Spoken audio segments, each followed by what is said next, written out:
binigyan ako ng teacher ng from China. Galing siya ng China. Galing siya ng China. Ngayon, binigyan niya ako ng ang laki. Goose. Hindi pa ako nakakatikim ng goose. Ano na yung goose sa Tagalog? Basta goose.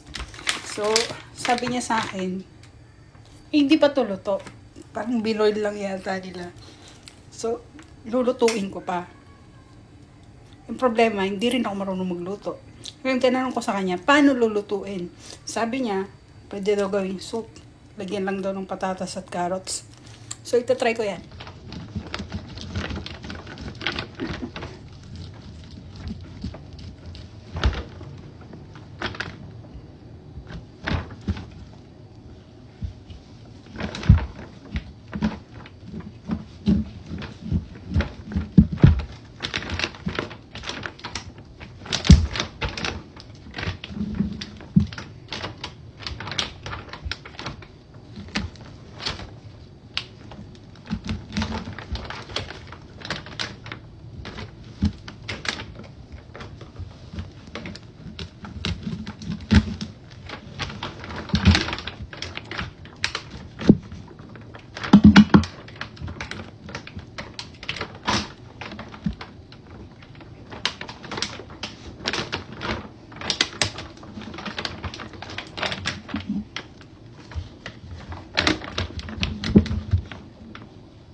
Oh, nakaisa na ako.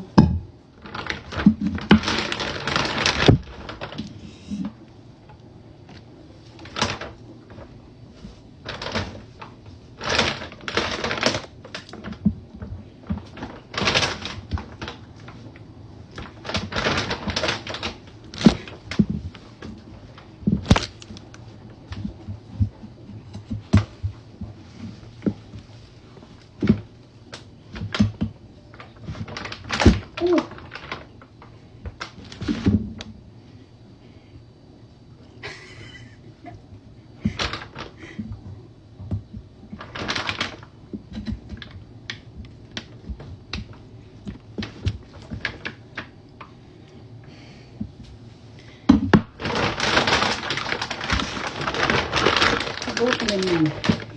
Ganyan siguro. Ano, mas madali.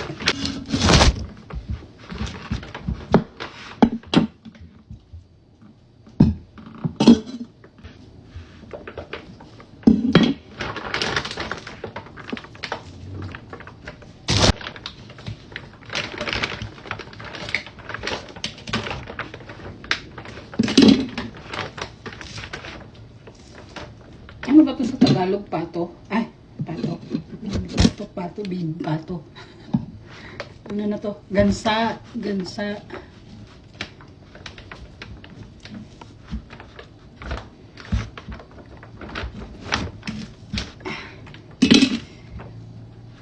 Puro naman siya taba.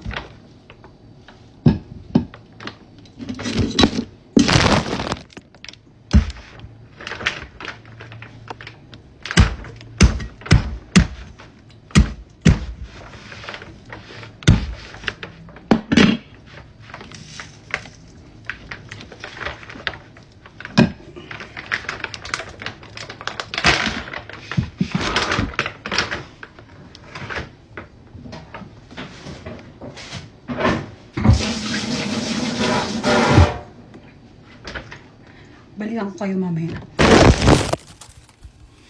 Ang hirap pala. So, salted pala siya guys, kaya hindi ko na siya nilagyan ng asin. Carrots na lang yan at yung dried cherry tomatoes. Nilagyan ko din yan ng sibuyas at luya. So, sana, okay.